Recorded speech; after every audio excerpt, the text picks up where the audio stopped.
This Torah class is brought to you by TorahAnytime.com. Okay, good morning, Rabbi. So I just want to share with you a few brief thoughts from some of the Shas Tshuva Svarim on Parshas Ki Seitzei. One of the opening episodes of the Parsha is the Parsha of the Ben Soira Umayra, and what's very interesting to point out is the fact that the words Soira Umayra are spelled differently the two times that they appear in the beginning of the Parsha. So the first time Ben Soira Umayra appears, it's spelled Malay in Parak Chaf Aleph Pasuk Yud Ches. Ki yiyeh le'ish bein Soirer Umayra. The word Umayra is spelled Malay with a vav. The second time it says V'amru al ziknei Iroi Benenu zeh Soirer Umayra. The word Umayra is spelled Chaser without a vav. And haloi davar, what's the reason for this discrepancy? Why the first time is it spelled Malay, the second time Chaser? Well, the Baal HaTurim points out that the word Umayra, the second time is spelled Chaser. It could also be read Mara, bitter. In other words, the fate of the Ben Soira Umayra is a very bitter one. Like the Paneach Raza writes, it's Kalana, Mara Kalana, it's bitter like wormwood. And therefore the missing vav also connotes that it could be read not only Moira, rebellious, but Mara means bitter. But incredibly, in the Sefer Shas Tshuvas Binyan Shleimai of Rav Shlomo HaKohen Mivilna, in the beginning of the Sefer, he also takes note of this unusual phenomenon that the word Umayra is spelled Chaser without a vav, and he points out the following. That says the Binyan Shleimai, it comes to me Merames, the missing vav comes to me Merames, that the Gemara says in Sanhedrin on Daf Daled, that there are 6 instances where the halachic process of Ben Soira does not apply, and they are if the father and mother are a gidem, missing the leg, or a chiger, or a cripple, or an ilem, a mute, or charash, or deaf, or hey, a suma, blind, or vav. The 6th one says the Binyan Shleimai, if the city does not have zikanim. Like the pasuk says, you have to say to ziknei irai. Therefore, says the Binyan Shleimai, because there are 6 instances where the halacha of Ben Soira does not apply, therefore, to allude to that, the Torah takes out the vav. In other words, there are vav oifanim. There are 6 instances where the halachas of Ben Soira do not apply. So now the question is, so why does it say it Malay the first time?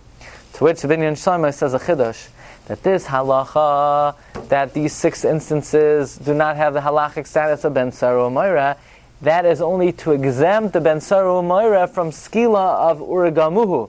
But the initial warning and punishment of Malchus, of Yisru Isai, there these 6 situations are not a leniency and are not an exception. So in other words, like this. When it comes to the Yisru Isai, when it comes to the Malchus, says the Binyan Shleimai, it's Ben Soira Umayra Malay, there are no exceptions. But when it comes to the halachas of skila, then we do have the 6 discrepancies, the 6 exceptions to the rule. That's why the first time when it comes to Malchus, it's Malay, and the second time when it comes to skila, it is Chaser. But very interestingly, if you look up in the Ar Sameach in Hilchos Mamrim, Parak Zayin Halacha Yud, where the Rambam says, when the Rambam talks about the exceptions to the rule, where the Rambam says, Haya echad mehen gidem oy chigar, that you don't become a Ben Soira Umayra, says the Or Sameach from the Rambam, it implies you don't become a Ben Soira Umayra in any sense, not only to exempt you from skila, but also to exempt you from Malchus. So the Or Sameach argues on this chidush of the Binyan Shleimai, that the Or Sameach says, in fact, from the Rambam it implies that the 6 exceptions are exceptions not only for the skila but for the malchus as well.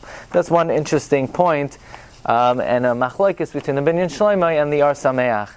Another thing I would like to point out is if you look further on in the Parsha, on Parak Chav Gimel, Pasuk Hey, where the Torah tells us the reason for the prohibition of marrying Amon Umayav, the Torah says, Al devara shaloi kidmu eschem balechem uvamayim, because they did not greet you with bread and with water. So let me just introduce the following concept to you. The Taz in Hilchos Shofar, and this Taz is found in a number of places, I believe in Yeridea, Siman Kuf Yud Zayin, and in Choshe Mishpat, Siman Beis.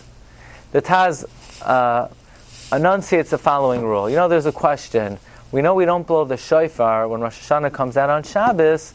The reason is because Shema Yavirenu Dalet Amos, it's called Gezerah D'Rabba. That's why we don't lay in the Megillah on Shabbos. That's why we don't take Dalet Minim on Shabbos. Fine. Frek the Taz, well, if a Gezerah D'Rabbanan could be Oiker, a mitzvah d'oraisa of blowing shofar, then why do we only refrain from blowing shofar if Rosh Hashanah comes out on Shabbos? We should refrain from blowing shofar any time on Yom Tif. Why? Because we know one should not play a musical instrument on Shabbos because you might be misakin kli shiur. So how could you blow a shofar on Yom Tif? You might come to fix the instrument. To which the Taz enunciates the following rule, and that rule is as follows. That rule is that whenever the Torah explicitly states black and white to do something, the Torah would never uproot that mitzvah. Now, if you're going to prohibit the blowing of the shofar the whole week because Shema Yisakin Klei Shir, that means the Chachamim would be coming along and completely uprooting the mitzvah of shofar. And the Chachamim would never uproot something that the Torah says black and white to do. The Torah says blow the shofar. The Chachamim can't come along and say don't blow the shofar.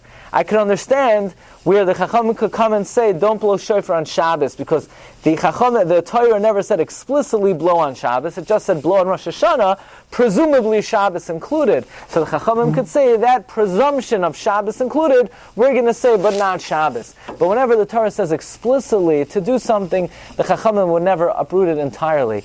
And that's the reason why, that even though we don't blow shofar on Shabbos and we don't take Dalet Minim on Shabbos, but if a bris milah comes out on Shabbos, we would perform the bris milah on Shabbos. So the question is, why? Why would we perform bris milah on Shabbos? Why are we not worried? Gezerah D'Rabba, maybe the moyel is going to carry the instrument Dalet Amos b'shus harabim. And the answer given, based on this Taz, is because when it comes to bris milah on Shabbos, the Torah explicitly says, do the bris milah on Shabbos. Where does the Torah say explicitly do the bris milah on Shabbos? The Torah says, Vayom hashmini yimal b'sar alosai, on the 8th day, you should circumcise the flesh. And we already know there's a mitzvah of milah. Why does the Torah have to repeat it in the beginning of Tazriah, Vayom hashmini yimal basar alasai? The answer is, what the Torah is saying is, do milah on Shabbos. The Torah says, do milah on Shabbos. The Chachamim cannot come along and uproot an explicit command of the Torah to do bris milah even on Shabbos. So what's the question? The question is, and this question is raised in the Sefer Shailas Uchuvos Pnei Maven of Rav Nesanel HaKohen Fried. By the way, his yahrzeit was yesterday. Frek the Pnei Shailas Uchuvos Pnei Maven Siman Kuf Samachas. How could the Chachamim come along and aser pas akum? But this is an iser that the Torah explicitly says is permitted. The Torah says al devar asher lo kidmu eschem ba'lechem u'vamayim, because the Klal Yisrael were not welcomed with bread and with water. That means they should have brought us bread. That seems to be saying that we're allowed to eat their bread. So how could the Chachamim aser pas of a guy? The Torah says you're allowed to eat the bread of a guy. Al devar shaloi kidmu eschem v'alechem uvamayim.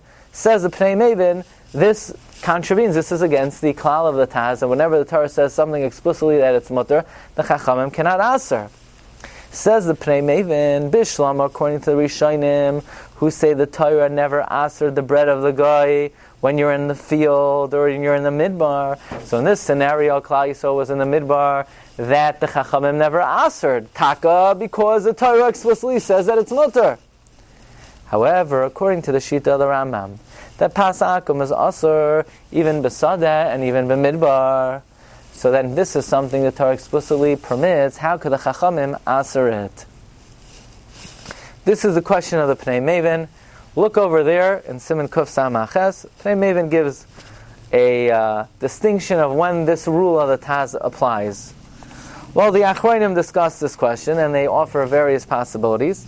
Reb Chaim Falaji in Sha'as Teshuvos Yafa Lalev Chelek Daled Siman Beis says the following answer: that it's only the Chachamim cannot uproot something the Torah says is mutter if they're uprooting it in every scenario. But if they're just qualifying and saying under certain circumstances it's not permitted, that they're allowed to do. Now, the Chachamim did not contravene the Torah entirely. They only said the bread of an individual baker is asr. But pas palter, the bread of a commercial baker, is still permitted. Pas akum is only of an individual baker, but not of a commercial baker. Therefore, the Torah is not completely uprooting. Therefore, the Chachamim are not completely uprooting what the Torah says explicitly. Yes, the Torah seems to say the bread of a goy is mutter al davar asher lo kidmu eschem balechem uvamayim. But the Chachamim are not completely uprooting that. They're just saying the bread of an individual baker is prohibited, but the bread of a commercialized baker would still be permitted, says the Yafal Alev. Interestingly, in the Shal Shechuvas Ginzei Yosef, he says something very simple. He says, wait a second. The Torah never said explicitly that the bread of a guy is mutter. The Torah just says that the Bnei Amoin U'Moav should have brought you bread. Doesn't mean you could have eaten the bread. The Torah is not saying you are allowed to eat the bread, but we're talking from the vantage point of Ammon and Moav. They are responsible to bring you bread, regardless of your respective permissibility or whether you're prohibited to eat the bread. The Torah is not saying you're allowed to eat the bread of the guy. The Torah is merely commenting they should have brought it to you. If you wouldn't have eaten it, it may not have been something that they were aware of. That's the approach of the Shal Shechuvas Ginzei Yosef, Rabbi Yosef Schwartz. In the Sefer Megadim Chadashim, he points out something which is also seems to be a correct answer to this question. That is, if you look in Rabbeinu Bechaye asks in general, what do you want from Ammon and Moav's life? They should have brought you bread and water. We didn't need their bread and water. We didn't need their bread. We had the man. We had the be'er. So why do we have a taina on Ammon and Moav should have brought us bread and water? It's not something that we needed. The answer is, says Rabbeinu Bechaye, it wasn't a matter of us needing the bread and the water. It was the gesture that was required of them, that even though we didn't need it, they still should have offered it as a gesture of welcome. If that's the case, the Torah in no way is saying that this is something that is mutter for us, because we didn't even need it. Even if it was mutter for us, we still wouldn't have partaken of it. It wasn't something we needed. Again, the point is, they should have offered it, even though we didn't need it. According to that, the Torah is not saying that the bread of a guy is mutter. It was just something expected. It was a human gesture that was required of them. In fact, the Zohar goes even further. The Zohar Chadash in Parshas Lech Lecha, Daf Chaf Hei Amud Aleph, says in Megadim Chadash and points out further that anyone who greets someone who comes from the road and gives him shalom, it's considered as if you fed them food and drink. How do I know that, says the Zohar? From the pasuk that says, Al davar asher lo kidmu eschem balechem uvamayim. Because, says the Zohar, we didn't need their bread and water, so why does the Torah phrase it in that way, that they should have brought us bread and water? Says the Zohar, what the Torah means to say is, since they didn't come out to give us shalom, it's considered as if they didn't offer us food when they needed it. According to the Zohar, the Torah doesn't even actually mean they should have given us bread and water. It's just the way it is phrased, that since they didn't greet us, it's considered that they withheld food.